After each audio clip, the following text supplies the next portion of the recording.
Well, hello everyone. This is John Griffin with UNI Research with a special report, special Your Connection episode. It's August 26, 2020. And with me today is, again, Robin Ramsey.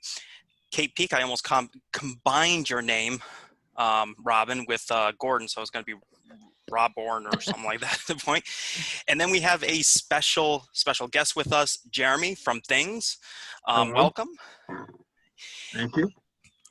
Um, and I know this has been something that we've discussed for quite a while. A while ago, we were discussing a whistle experiment, which Jeremy, you suggested for us to try out, and we agreed to do that, Wildwood Sanitarium. And we've been talking about all the different things that have happened, but today we want to talk, actually reveal that information to the public, as well as any information that you've experienced, Jeremy, that made you really want to try this, and it absolutely fascinated me. And like I made mention in the last Year Connection episode, you would think it's something so darn simple, but it had a very, I don't even know what the word would be, very unique impact, unexpected impact. So I'm interested to see what other people experience from this. I know there's other people who have said that they were going to try this as well, so I'm definitely very interested in that. But before we get started, Jeremy, why don't you tell us a little bit about your team, a little bit how you got into this, and what brought you to this point of doing the whistle experiment? Okay, well, I'll try to give a very abbreviated story here because otherwise we'll be here for 1 hour because sometimes I don't know how to shut up. T.H.I.N.G.S is actually the Hoosiers Investigating the Ghost Society. It was founded back in 2009. So it's been going on for about 11 years now. And also about 3 years ago, I think it was 3 years ago, I have launched the T.H.I.N.G.S Network, which the purpose was to bring teams together to work together and actually do what we are doing, which was the main long-term goal. And now I'm so glad that it's finally starting to realize its purpose. And also, we're getting ready to launch a podcast called the 13th Dimension, myself and Scott Wilson. And also another member of my team, Ricky, is launching his own podcast called the Paranormal Encounter. So we're very excited to get those two up and running.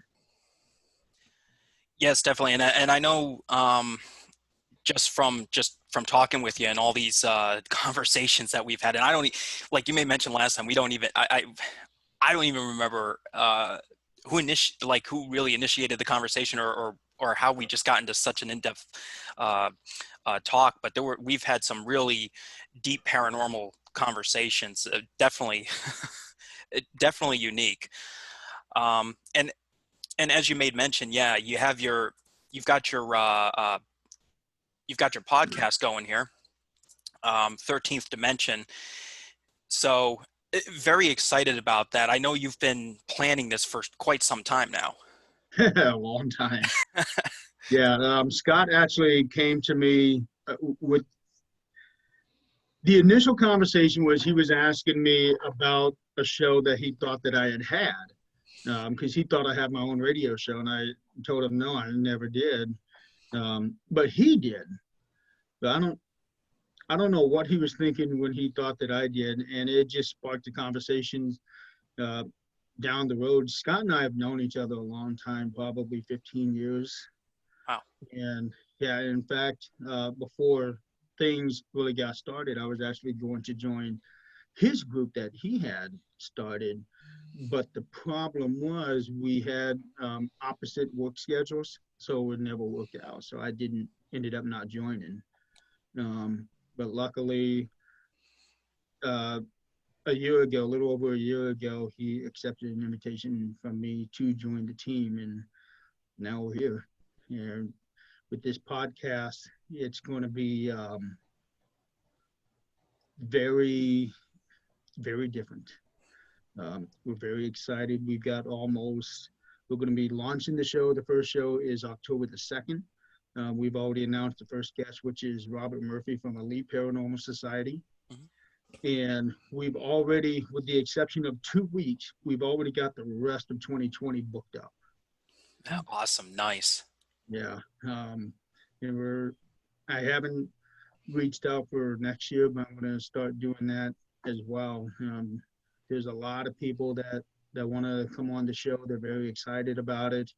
And this show is not going to be your typical podcast talking about different cases or, what's your bucket list location, what's your favorite equipment, what did you experience, any evil entity or anything. No, this is going to be going deep, deep, deep into what we do. It's truly exciting because I mean, um, hearing about like unique approaches and such, and just trying to delve into even the psychology of it all. Like, why do people function the way they function? Why do they decide to do what they do? And that's why, like, even when you brought up the whistle experiment, to me it wasn't like, oh yeah, let's just go and try it. Like, okay, yeah, why not? It was kind of, what was your hypothesis behind it? What led you to this moment that you decided to use a dog whistle? and and then finding out that there was a deeper purpose behind uh, what you were doing. So, and that's always what it excites me to hear when I hear all this, the deeper meaning behind things. I mean, sometimes when I ask uh, people questions and stuff like that, like hypothesis and stuff like that, I actually quite often don't get an answer. It's just like, oh no, I just wanted to try it. I thought it would be cool or something like that. I'm like, oh, okay, sure. um, but you actually had something that was pretty thought out. It was you were really straight to the point with it. So, but with that said, I also, in addition to your podcast, um, we're also proud to announce and excited to announce that Jeremy will be joining us at the next Public Ghost Hunt at Wildwood Sanitarium, September 19th. And it is the last of this type of event from us this year. So, and each one of these has been uh, slightly unique, whether it's a change in scenarios or such. I mean, the basic layout has been pretty much the same, but now we've thrown another curveball into this. So essentially, if for anybody that has come to these events or is returning to these events, don't expect that it's the same thing every single time. There is a little twist to every single one. So it's almost like you really kind of want to show up to each one of these, especially if we do a series. So, and this is another twist. Now we've got Jeremy involved, along with our team, and maybe some other surprises to go along with it. So I can't express how excited I am, especially when you were like, I'm taking time off. Get up here. I absolutely love it when an extra, not really an extra person, when someone who really knows what they're doing comes in, joins in. It changes the dynamics of the whole thing because, like I said, we do try to provide a unique experience. Like, it's different every time you come. You can come every time and something will be different. But then Jeremy having you there, it's going to be just a whole new stick in the spokes. We're going to see what's happening. I think it makes it exciting. It kind of raises the vibration and makes us more excited, which in turn makes everybody more excited. It's people leave there just kind of blown away. So I can't wait have you been to Wildwood before, out of curiosity? I have not. Actually, I've only found out about this place just a few months ago.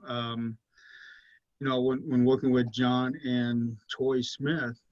Otherwise, I had no clue of this place. There are so many locations that I still don't know exist. But I'm really, really excited about it. I know very little about this place.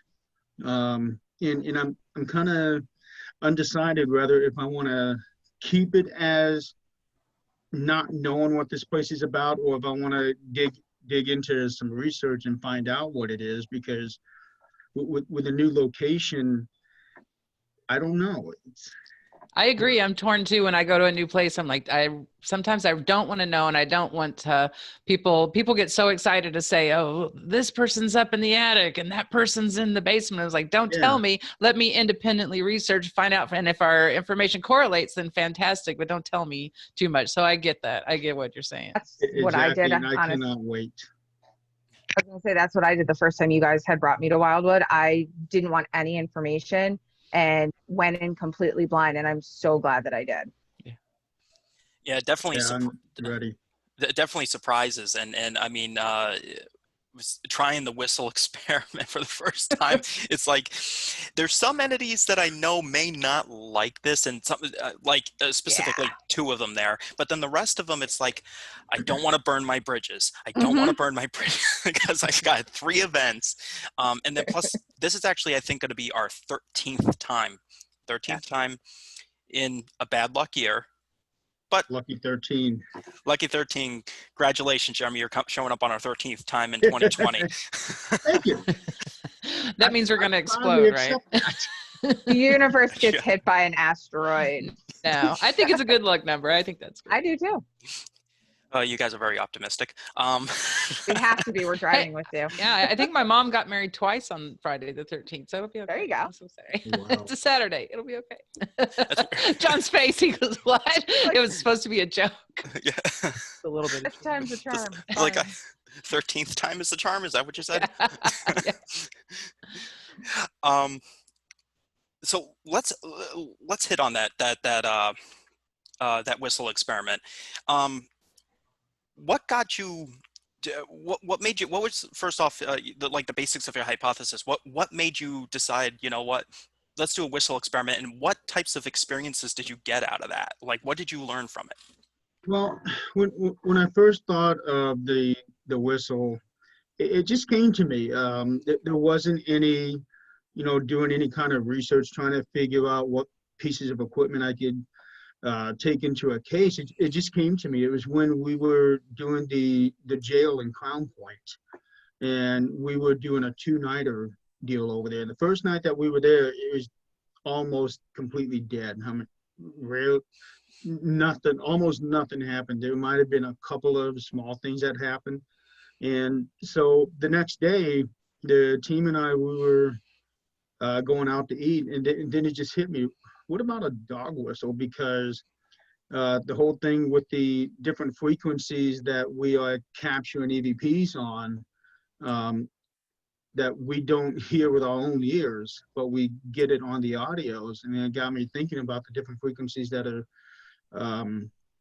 being used with the dog whistle, that dogs can hear outside of our range. And I'm thinking, okay, well, what if there's a correlation between the two? So I went to 3 different places to try to find me a dog whistle. I didn't realize it was that scarce. But I finally found one, used it that night, and there was a lot of activity that night, but I'm not going to say it was because of the dog whistle. But we did have a couple of people the second night that we didn't have the first night. And the experiences that we had the first, well, I'll just speak for myself. The experiences that I had that second night was definitely a first. I was sitting up in, if anybody knows what it is, it's called the Universal Room, which is actually the set that they used to film Public Enemies with Johnny Depp. Mm-hmm. And I was sitting at the entrance of the block, I guess you could say. And I was sitting on this metal couch bench type thing, and I felt a very hard poke in my back. And it was not like anybody could sneak up behind me, because one, I was about 2 feet away from the bars that was behind me. And the bench that I was sitting on, it had a solid back on it. So it's not like somebody could reach through and they would really have to come up in front of me and reach behind me and poke me, but there was nobody there. I was the only one on that floor. Wow. And then I used it a few more times. One was at a residence, and the experiences that we had there was actually, it drove one of my teammates to have a real bad anxiety attack. Um, Again, I don't know if that's a result of that whistle.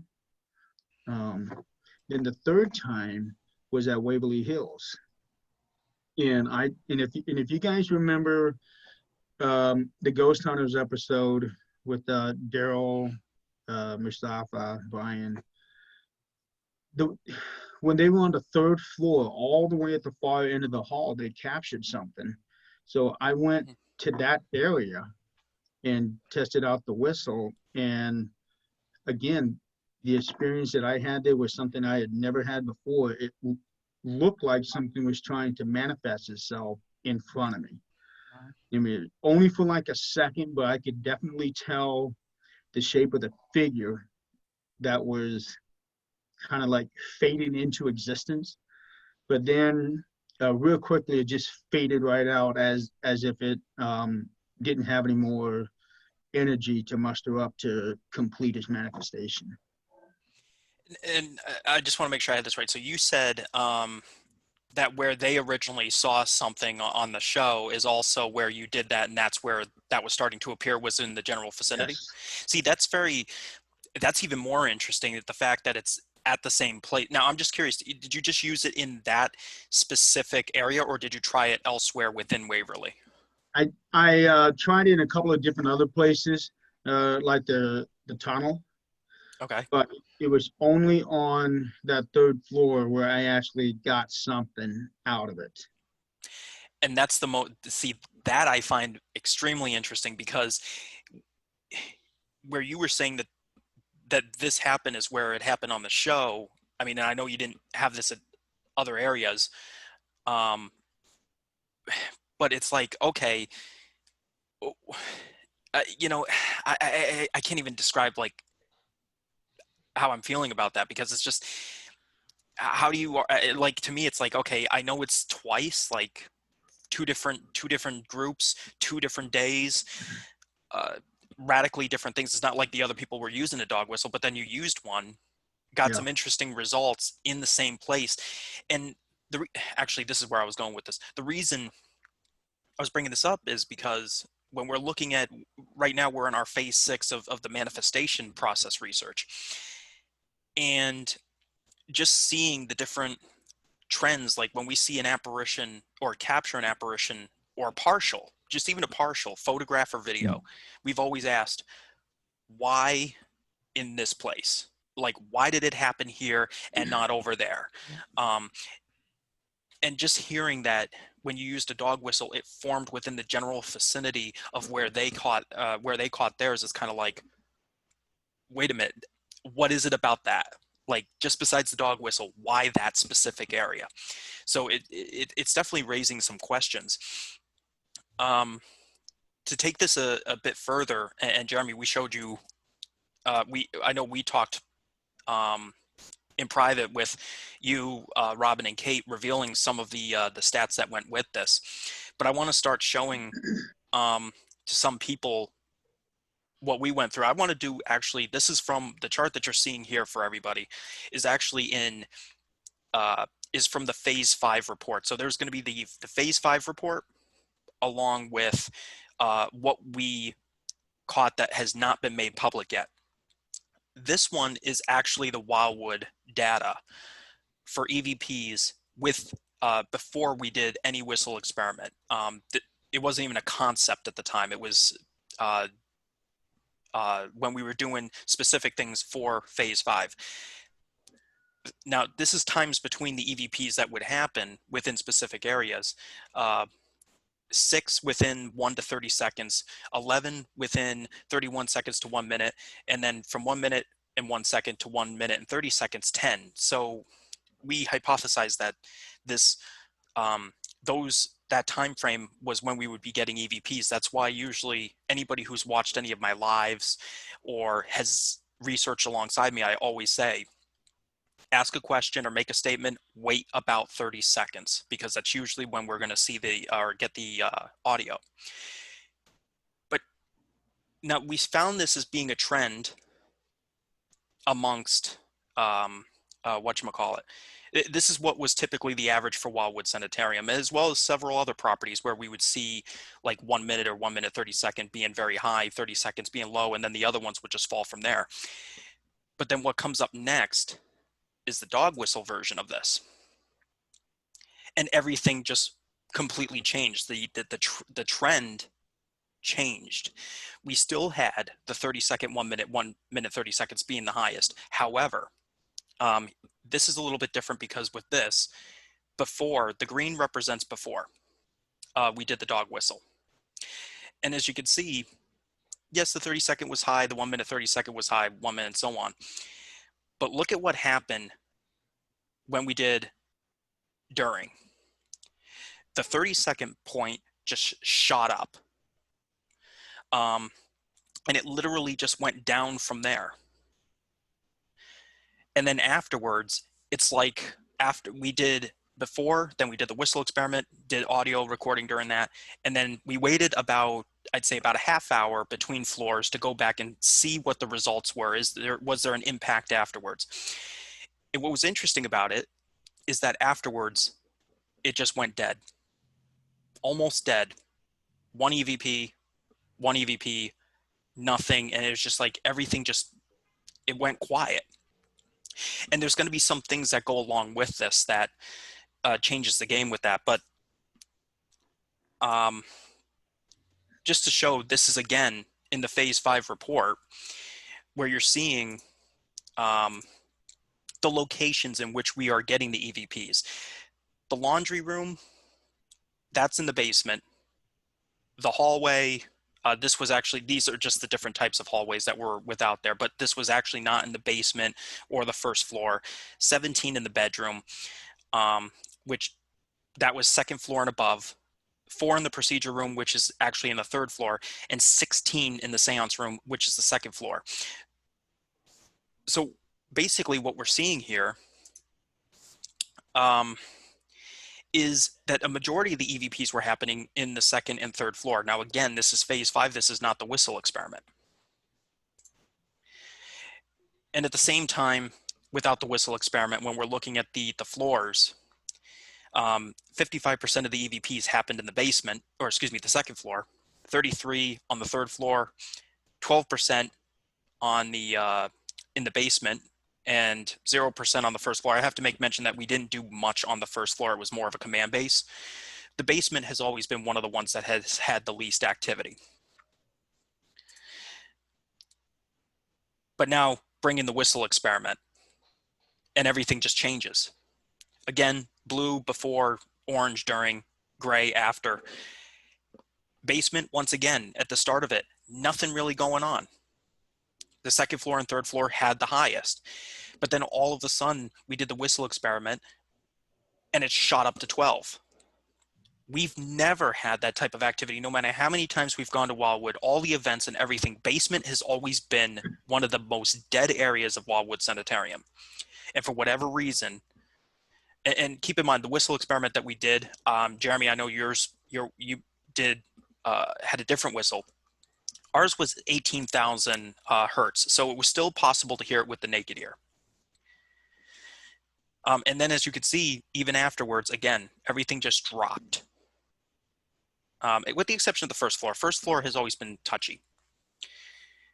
But even with the second floor, which is one of the most active places, it dropped. The third floor just gave up. This has by far definitely been, I'd have to say, one of the most interesting things I've ever seen, because this experiment that you suggested, Jeremy, actually disrupted the pattern that we've experienced at every visit we've ever had at Wildwood Sanitarium. And even after, when we returned back to Wildwood Sanitarium to host the events, the pattern went right back to normal. It was only during the whistle experiment that this completely changed. So, and there's more to this, but I mean, Jeremy, so far, I mean, just from seeing the differences, is there anything that you got out of that? Anything that you noticed coming from that? It does appear that during the experiments with the whistle, that it definitely changes the game a bit. But like with the basement, how it shot up the way that it did, and then it just completely dropped down almost to zero. Um, how is that compared to the other times that you were there? The other times, the basement is typically just well, basement wise, it's always been calm. Um, Now, the general place, yes, the activity tends to die down going into the night. However, it has never died down that much to the point that on the third floor, where we actually had zero, we usually would at least get out as a traditional EVP up there. But this is the first time we ever actually had zero. And then the second floor, which they're very talkative, a bunch of them up there. Seeing that decline as much as it did, it's never happened since we've been there. And like I said, we're going on our 13th time being there this coming September. And out of all the other times we've been there, the 12 times we've been there, this is the only time that this has happened, where EVPs shot up during an experiment with the dog whistle, and then it just dropped. Now, in what order did you do these between their basement, first, second, and third floors? Actually, yeah, that would be basically what we ended up doing was we started with the third floor. We stood out in the areas that we felt had the best acoustics, and when we blew the whistle, we basically did a 360 spin. So we blew it, and as we're blowing it, well, I should say I spun around in a circle. Yeah. And then we waited. Then we went to the second floor after about, I'd say maybe 10 minutes or so, did it again. First floor, did it again. Basement, did it again. But we did it in a central area where it would pretty much hit almost every room as we're spinning. So it was about 10, 15 minutes per floor. But we only blew it once. That's the thing. And specifically letting them know that on each floor it was only going to be blown once, and that we were seeking their feedback on how it made them feel. Mm-hmm. And then, like I said, once we did the after effect, we went to, again, the third floor after a half hour. Then we went to the second floor, first floor, basement. So we kept the same order all the way through. Okay, so with that being said, when I come out there, I would like to start out with the experiment in the basement, and then work the way up and see if maybe, because the way that it kind of sounds like, it's almost as if when you started on the third floor, I could be wrong on this, but it almost sounds like it's driven them to go down. Mm-hmm. Yeah. Just driving them away. That definitely occurred to me. It's like we're just driving them like cattle down into this certain spot. They're just running from this noise because there was feedback about it in the basement. There was an EVP that answered how it made them feel. So, well, this is another thing to think about too, is that could we replicate this again where, okay, yes, we had the third floor, right? And we saw that the EVPs just dwindled as we went down. If we go up, like if we do that half hour, we wait the same amount of time, we start from the basement, go up, are we going to have on the next one, when we go do the aftermath of it, in the basement, are we going to hit zero? and are we going to have a ton on the third floor? Yeah. Instead? Is this going to do a polar opposite? So, I mean, I'd be interested to see what the stats come from that. Yeah. But that leads into one other aspect of this. I gotta make sure I'm actually. Oh yeah. I was going to say, just as a side note, I always try to sleep on the third floor, and it's quite difficult for anyone to stay up there. For driving them all to the third floor this time, I just want to thank you all in advance. Anyway, all right. Go. You're welcome. You'll survive for about 5 seconds. All right now. So these are the direct responses. Now, there were a lot of responses that we got, but a lot of them seem to be more indirect. These are the ones that seem to be very direct to us during the whistle experiment. So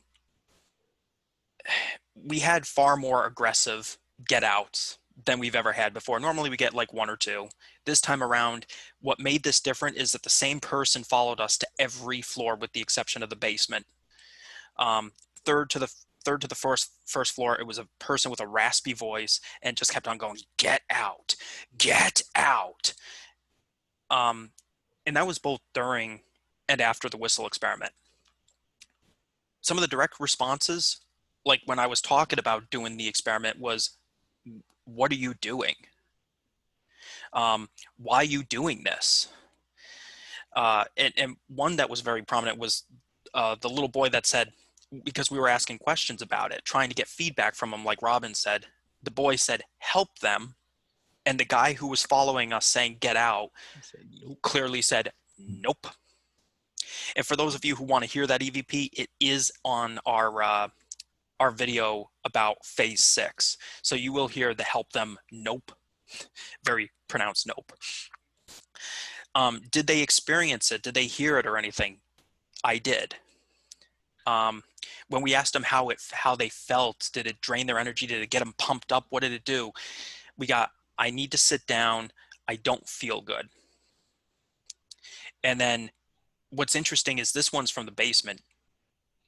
A guy makes it indicate that there was more than one entity down in the basement. We don't know how many, but when we asked, "Did this have an impact for you? Did you hear anything?" And he goes, "Yes, for me." Like, did it bother you? And he said, yes, for me. I think he was responding to, we're asking something about, did it bother you? And I think also in addition, there could be another EVP included in that. We're calling him the Frogman just because of the way his voice sounds. When John was explaining that we're doing it to experiment for the greater good of them, that if it truly is just like a terrible thing for them, we want to know. And basically John was expressing that we care about them. And the EVP was, "I love that the most." The guy was just like, with his little frog voice. It was very cool. Basically saying, "I actually appreciate you guys caring." Most people just don't. They just want that EVP, And part of that's more of the diplomacy portion of it. But I mean, I know there were some things that you brought up, Jeremy, about the times that you were doing this and the direct impact that it had on you. And this was actually the night that we caught the door on Wildwood Sanitarium slamming shut, specifically the 3rd floor, naturally. Always that place, I swear. Anybody who has seen our videos on the 3rd floor knows that that's the floor that you get out. You're polite, Yeah. but get out. I had a hell of a time up there. Optimistic. Yeah. And then Katie, you and I, when we were trying to do some B-roll shooting, we got chased out. That was quite an experience. Mm-hmm. And One I will mine up soon there never was, forget. yeah, before that visit, I had EMF hits of 117, like your skin crawling, stuff just grabbing you could just truly feel it, like grabbing your calves. My thought, that was so weird. I Yeah. have noticed every group that we brought up during those events have some type of spider web effect right on backs of their arms, and without Robin and I ever saying a word. They're always just somebody that's like, "Oh, what did I lean up against?" And we're just like, "Hee." No. You didn't lean up against it. It got you. Yeah, we don't say anything. You just wait to see. But yeah. And there's always someone. I'm interested to see what direction, like with some of the stuff that we're sharing with you, Jeremy, and the things that you've come up with in regards to your results. Are there other directions that you're looking to take with this, like based off the results that you're getting? I'm just curious also, have you received any results yet besides yours and ours? Or because I know there were some others, I guess, that were saying, even from another radio show you were on, I think it was Ghost Talk, right? Ghost Talk with Angela. And by the way, if you haven't seen that show, another really good show, take a look at it. There were other people that were making comments saying, "Oh yeah, well, I got to try that." Any feedback? Yeah, one of them, I think her name is Jerry. She's down in Texas. She had bought like 2 or 3 of them.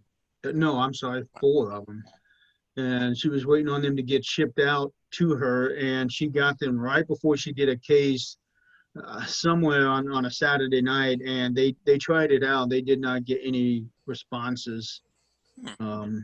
Nothing on EVPs. What was it? Was it done at like a well-known location, or was this like a first time they were there type thing? I have no idea. I don't even know where they went. I'm pretty sure she told me where she went. I don't remember because people tell me a lot of things in a short amount of time, so I'm not going to remember every single detail. Yeah, no, okay. That's Yeah. definitely interesting. Um, I'm just, yeah, I definitely would be curious as to whether they've actually gone to, if they've already been at this location, are familiar with the activity, and when I hear the word case, I think residential, yeah, so it may yeah, not be. it may not, it may have been something different. It would be interesting to see if they had if it was a place they've never been to, if they went to a place that they were familiar with that they knew was haunted. um, would that have an impact? Would it change the, and I'd be interested too as to how they actually did it. Did they just go and blow the whistle? Where did they do it? Like, what was the strategy behind it, if any? Right. What's that? I was saying right. Yeah. Um, but I definitely do want to strategize and um, go further with this. I know we have an electronic dog whistle now that Katie purchased, which is going to be at the higher frequency. Mhm. So if this is what happened at 18,000 hertz, what the heck is going to happen at We might be sleeping in the car. well, and that's why I think this time, rather than showing up with, well, then again, that would destroy the one experiment that Jeremy was talking about. And it's like going from the basement to the third floor. Do we want to bring the electronic one, or do we want to do the same whistle we had last time and just like try to see if we can recreate the situation? I'd almost be tempted to have each one of us on a floor and do it all at the same time. That's Then you can't drive them anywhere; they're stuck. There you go. If we did it if we did it the way we did and we drove them to the basement, we started in the basement and drove them up to the third floor. It'd be interesting to see if they couldn't go anywhere. Because the way everything is sounding, like it definitely sounds like it's having a negative effect, at least out there in Wildwood. The places that I was using, I was hoping that with the whistle that it would help them gather a little bit of energy to do stuff. Mm-hmm. So that was kind of like my goal, to get them to do stuff, to get them to react, let us know that they are there. And they certainly did for me at the different places that I was at. Well, if we think about how you say, okay, so if someone was nice when they were alive, they're more than likely nice when they've, passed on, and vice versa. If they were a jerk when they were alive, they're the ones who are pushing you down the stairs and scratching, doing that sort of thing. If you're alive and a dog whistle is annoying, I can only imagine it's also annoying when you passed on. And I was reviewing all the videos of this, so I listened to it like 50 times. And I know I was just like, every time, like I started learning. Oh, here it comes. Take the, remember, hello, Yeah. use your noggin, and like, yeah, pull it away. So I can just imagine that if it is having a negative effect, it's probably like they're like, stop, Yeah. Yeah, but it's even That's how I felt. because like technically speaking, all matter vibrates. They're not exactly in a physical state, so to speak. Mm-hmm. So considering that they're not in the type of state that we are, and that's where the whole like composition of an entity, like, Mm-hmm. okay, you understand the composition of them, you can begin to understand the manifestation process. Again, what does this dog whistle tell us? Based off, if this is a consistent thing, if we start seeing this as an experiment, with Jeremy making mention about the manifestation, Mm-hmm. the voices, all these different things, the being able to interact with the physical environment, what is it actually doing that we're doing to not? their vibration? Yeah. Well, think about us. Like a lot of people have the reaction to like the nails on a chalkboard. They'll say, "Oh, it hurts my teeth," because maybe it's vibrating at a certain frequency, and it's it's hitting those little bones in your ear, and it hits those nerves in your jaw because it's all connected. Say, oh gosh, that hurts my teeth. And if you're raising their vibe by doing that, and they're having to mirror or reflect that vibration off of that, it could help them manifest, but not necessarily in a positive way. Well, and also when you have the glass, like for instance, the glass. I mean, we can affect physical objects. You get like the whole opera singer thing. I mean, the whole reason the high why C, that perfect C. Yeah. you get the same exact frequency. They're basically meeting the frequency of the glass, and it's amplifying, causing it to basically explode. Yeah. So what are we not seeing that's invisible to our eyes? Mm-hmm. Yeah, I don't think it was that severe for them based on the EVPs. Like, I know it may have made them uncomfortable, but he wouldn't go, yes, for me, really nicely, if it was like vibrating him to the point, the entity to the point where he thought he was going to disintegrate in some way. You know what I mean? He would have been like, hey, yeah, it bothers me. You better stop, get out, that sort of thing. But it was like, yeah, it bothers me. Yes, for me. But Jeremy's experience was definitely radically different. Yep. I mean, for you, Jeremy, you had a potential manifestation possibly occurring in front of you, but then again, I think the frequency of your dog whistle was definitely different than ours. Yeah, for sure. And he's also dealing with inmates, and we're dealing with invalids or sick people. So yeah, so and probably like as a metal, right? A lot more metal where he's at, and inmates, and we're like wood and just sick people. So there's a difference. I'm wondering if we could do that. And Jeremy, I'm curious as to what your thoughts on this, because this is actually, it may be something that goes into like a phase 7.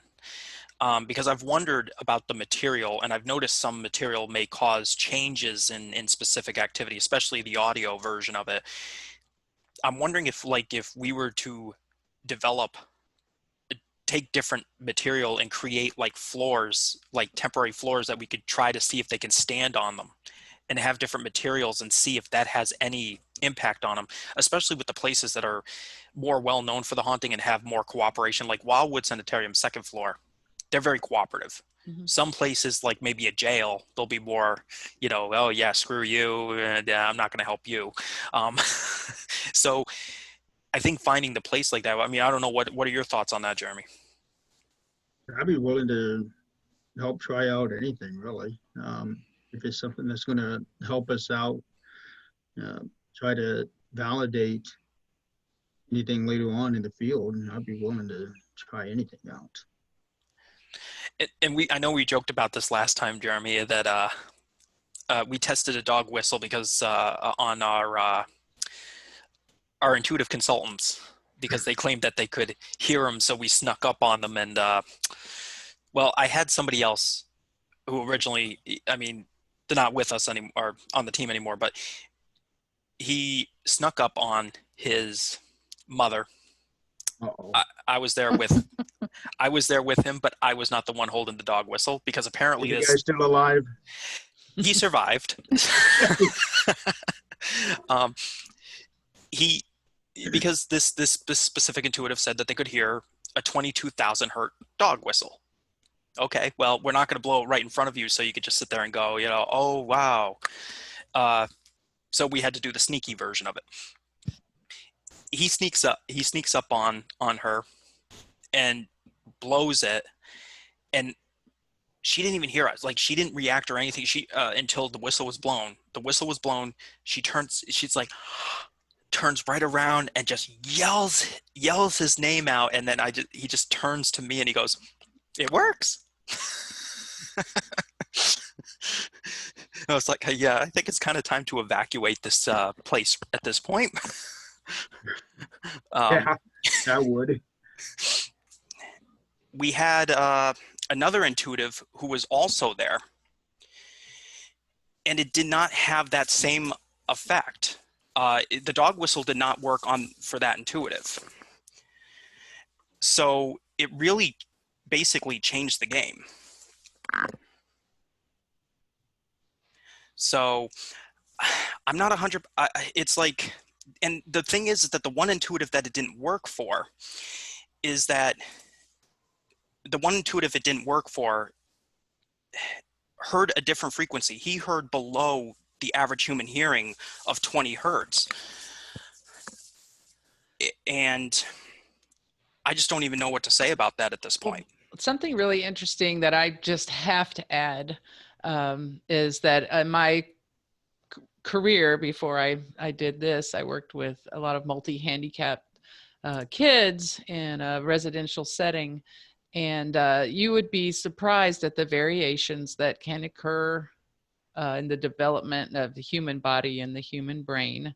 I had one student that was able to pick out of a room of 25 people that I was the only one not clapping. Now, he was blind since birth, and he was up on a stage playing. And when he stopped playing piano, I was, like, I heard it all the time. I was his direct care, and so I was like, yeah, that was great, in my mind, but I wasn't clapping. He turned around and he said, "And Robin too?" And we were all stunned that he knew that I was the only one not clapping. So his brain had perfect pitch. He couldn't do anything else for himself, but he had perfect pitch and was able to play piano on his own. You know what I mean? His brain was just wired that way. So I'm thinking with some of these intuitives, that maybe they truly are hearing something that they can't acknowledge, but their brain is just getting it direct, that information just completely direct, because it's just wired that way. It's quite interesting. Yeah, it definitely has. So that may explain, going back to that, may explain why some of them could actually think they're like, I can hear that, to the other one that just really couldn't, if intuitives indeed are truly getting the information in a more physical way than we actually think, not a mystical way. Yeah, I don't see it as being mystical, Yeah. honestly. Yeah. I, I, f- I feel it's more of a matter of the human body, to be The quite human honest body with it, and how because it's receiving that information and how their brain and their eyes and their ears actually developed. Yeah. yeah. Thought about it quite a bit. But what's interesting is that it's actually Reggie who hears below the human hearing. He doesn't react to the dog whistle, but he hears ghosts. I mean, there's plenty of evidence that we've had supporting this. But then the other person doesn't hear below the human hearing, but then can hear beyond, but at the same time True. Well, can some hear people ghosts. can It's see like, 2010 and some people have, 2200 vision. That, you know what I mean? It's just, that can be the nuanced physiology of not only just development in the womb, but but there's just growing up, nutrition, everything. there's additional confusion with that, because then what is the vibration frequency of the sound that's traveling for an entity? Right. Because That we don't know, but we know the tiny little bones in the ears can be misshapen in some odd way, that they're vibrating at a sound that most normal hammers, that little hammer bone in your ear, that if it's at the normal range, then we're all hearing that vibrating. Theirs could have just a slight anomaly that allows it to vibrate at other levels. yeah, it's a radically different level. And if you really think about it, 20 hertz to 20,000 hertz. Yeah, it's crazy. That's Crazy to think about. And you if you know, can't, and if you don't know that, then it seems like a mystical and a mystery. Yeah. but there's some additional stuff that with Jeremy, that I definitely want to test further with this. And I think if definitely including you throughout the phase 6 research and going well beyond it, because I feel like that this dog whistle experiment is it's going to expand into something far bigger. It's not going to be something as I don't feel like it's going to remain basic. I really don't. Like everything, like research wise, always starts simple and it goes to complex, simple to complex. And with all the stuff that we're already getting from this, between what you've gotten, Jeremy, and then what we're getting, I feel like that this is gonna, and I can't even imagine what we're gonna get at Wildwood Sanitarium. We have some other places that we're gonna be trying this at. It'd be interesting to see some of the responses based off of some of the places that we're going, that I'm gonna be like, I'm gonna dread doing it. Mm-hmm. So Jeremy, feel free to come down. I'll let you go and do it. I wonder if we could I'd expand be this into glad other to. tones as well. Sorry, go ahead, Jeremy. I was going to say I'd be glad to do it. There is one thing that I am very interested to see how it works. If anybody were to ever find like an actual demonic case, or maybe even one of a possession. If somebody were to use that dog whistle, how would that affect the person that's being possessed? Wow. Yeah, because if it's in a negative way and it's based off of what you guys are trying out, it's driven them away from you guys. If that were tested out on somebody who's possessed by something, and somebody were to use that whistle, would it drive them out of that person? Or maybe even someone who's suffering from just the attachment pre-possession. Yeah, like what could you do? It's interesting. Interesting.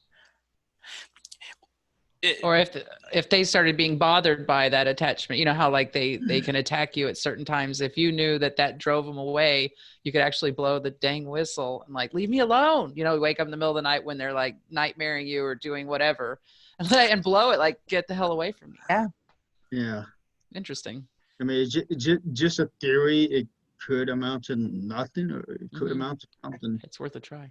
Yeah. Yeah, but regardless, whatever the answer is, I mean, any answer that we get is an answer.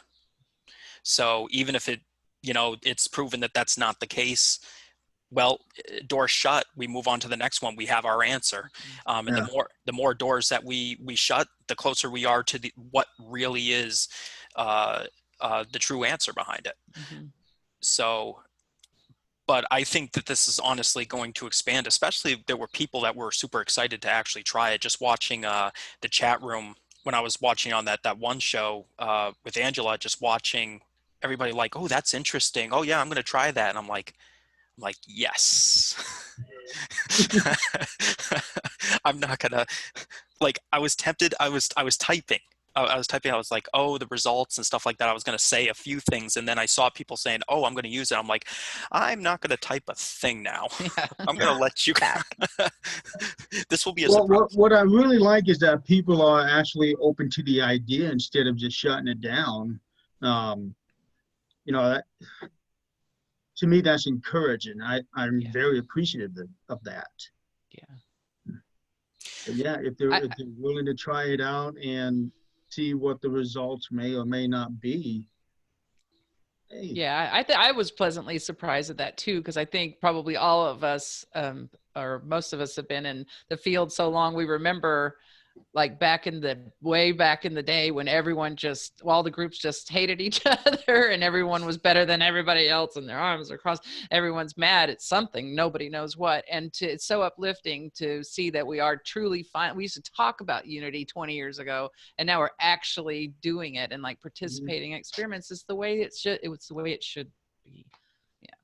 Exactly. Yeah. I agree on it, and it just bugs me. It still bugs me, and I know I brought this up with you, Jeremy. That I'm like, okay, we did the intuitive one where we blew the whistle and almost got our team member killed or something like that. but then it's like, okay, we didn't put two and two together, and that drives me freaking nuts. Granted, this was done probably about 12, 13 years ago when we first tried this with the intuitives.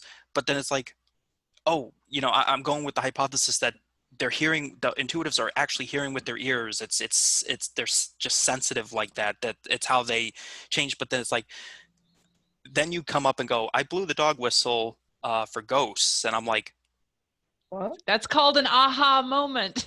Aha! You don't have to know everything at all times. You have the moments. Yay. But trying to put this all together and look at the entire perspective, it's like intuitives, here goes, dog whistle affects intuitives. But no, don't try it on ghosts. and then I hear this like 13 years later from Jeremy going, yeah, so we tried the other half of this experiment that you didn't bother to try. Yeah. That happens. We live and learn. Yeah, live and learn. Yeah. That's why we need each other. It truly is. You know, if two people in the room agree on everything, there's one too many people in the room.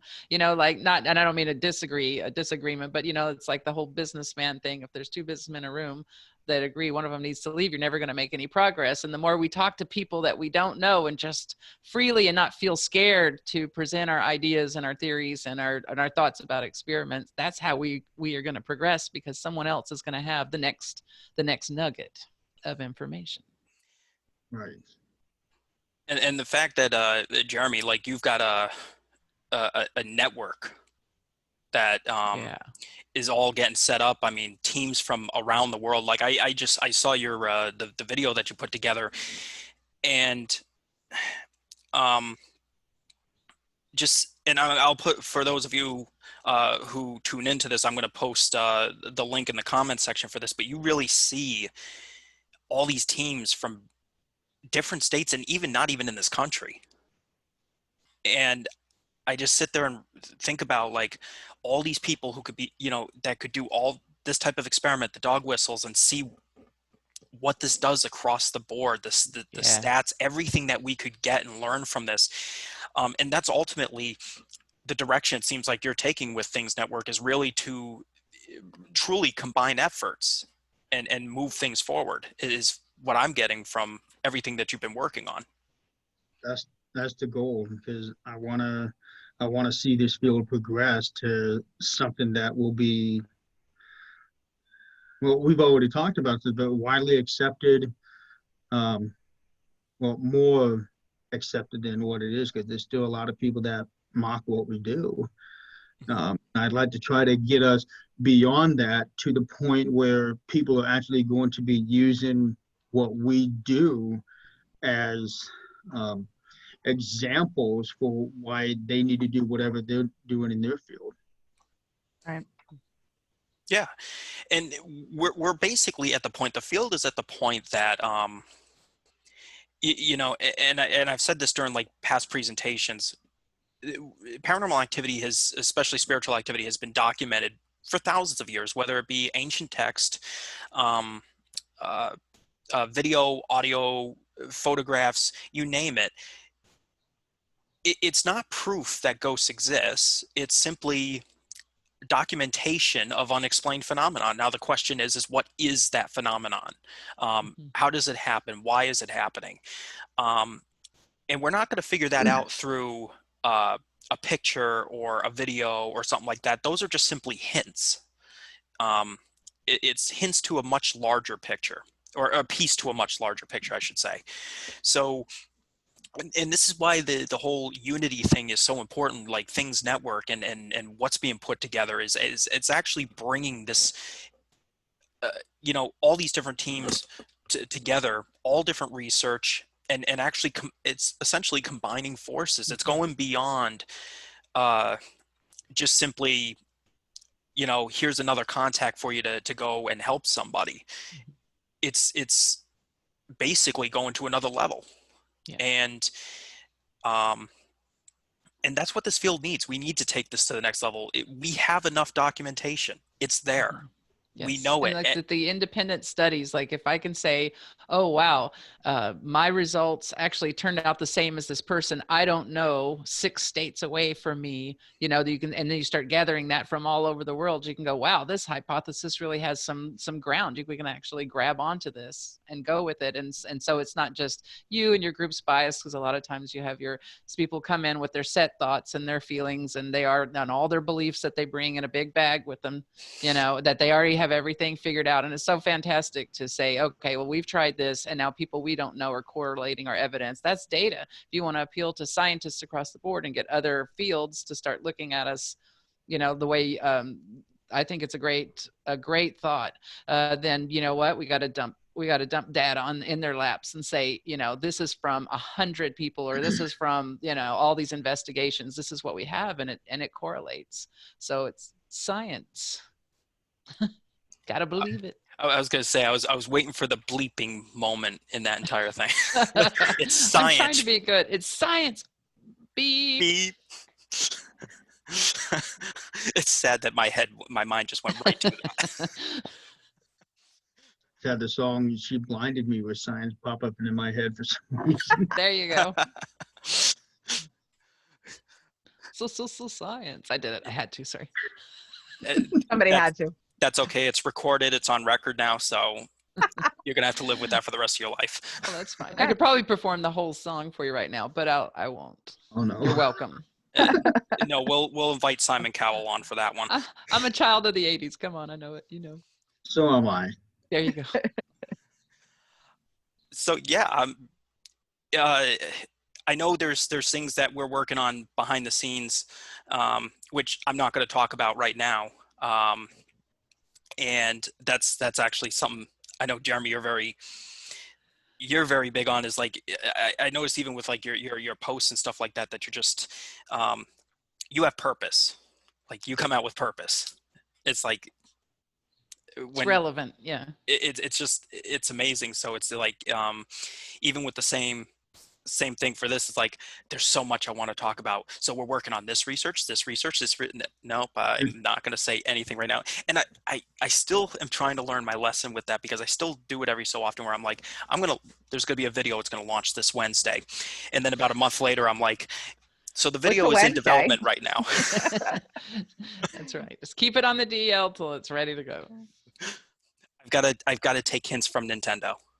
Shut up until there's something ready to show. That's usually how I am. I'll start working on something, and then usually I'll just keep real quiet about it, and then bam, here it is. Mm-hmm. Hey guys, I got something for you. Yeah, when you have some substance. Yeah. And speaking of which, there's a few things I do want to bring up too. Not that I haven't brought up enough already. I mean, I'm surprised Jeremy hasn't like reached through the screen at me yet. But we're going to be starting to release a bunch of the hypotheses that we've been talking about. I keep on saying thunderstorm effect, rainbow effect, demonic frequency, spiritual frequency, and then it's like, okay, well, what is that? And then I've described it before, but I'm going to have something more in writing now that's going to be public. It's going to be released. All of them will be released. Here we go. Here comes a timeline. Hold me to it. Throughout this month, all the way to the end of September, there's going to be releases of this so that the public can see it. Additionally, to go along with this, we're going to have, after Jeremy gets it, because he gets it first, sorry, everyone, but it's only right. The dog whistle experiment report, which will be released to the public, but first, Jeremy and our team get it first.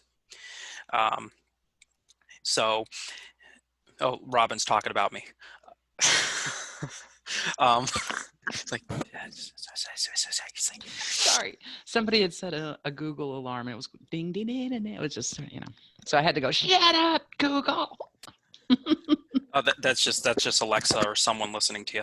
Yeah.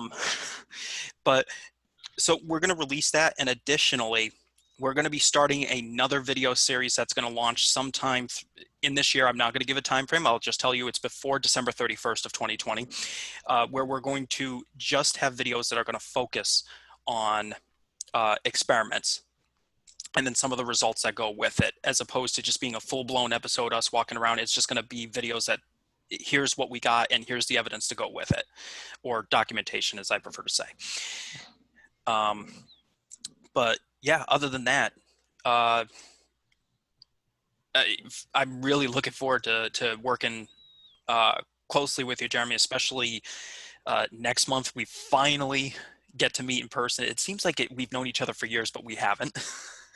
Right. But to be able to actually research alongside you and learn from each other and see what we come up with, especially at a location you've never been to. Yeah, that excites me quite a bit. Yeah, it is exciting. It's going to be very interesting to see what happens that night. Those nights.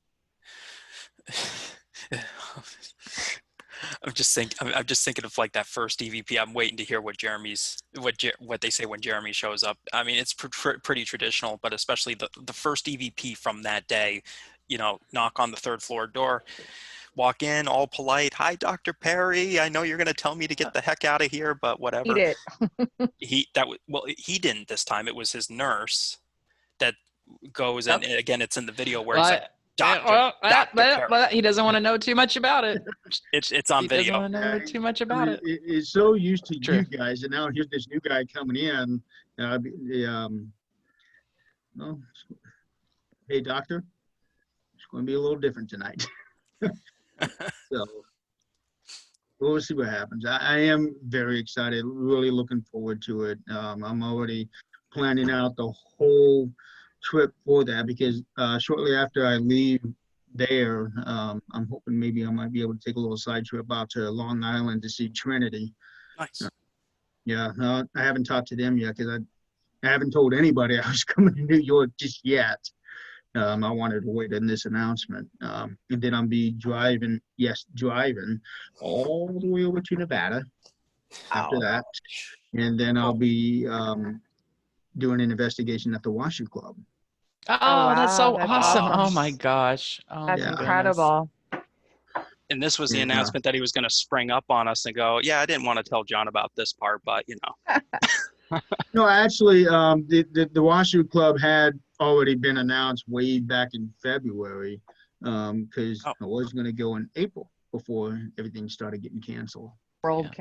canceled on us. How long of a drive is that? You're going literally from New York all Coast the way to to coast, pretty much. Jeez. Well, Yeah. from home, I can leave my driveway at 5 in the morning and get into the Circus driveway, which is the hotel that I normally stay at in Reno, at about 11 a.m. on Monday. Okay. And that's with stops Saturday night and Sunday night. So a 2.5-day drive. And then, let's see, I think Long Island is about a 10-hour drive. So it'll take me about 2.5 days to get over there. Wow. Holy moly. Hope you got a good playlist. Oh, you have no idea. That's the best part about planning a trip is the music and the snacks. But That's you right. can't see it. But that Oh yeah. that's all CDs and it's all the way down to the floor. Nice. Nice. Yeah. Wow. So basically, that's going to be suitcase number one. Pretty much. Pretty Snacks, much. sneeties, and water. Front seat. Oh yeah. Yeah. So before we go, Jeremy, Rob, and Katie, did you guys have anything else that you wanted to pass on, or? I can't wait for September. Bring it. Neither It's can gonna I. be fun. Yep. Yep. Well, we definitely, Jeremy, thank you so much for joining us. Thank you for having me. It definitely a pleasure. Can't wait for September. It's going to be a freaking blast. I can't wait. I'm censoring myself so darn well right now. I'm doing pretty darn good. We're proud of you. Thanks. You're proud of me for once in my life.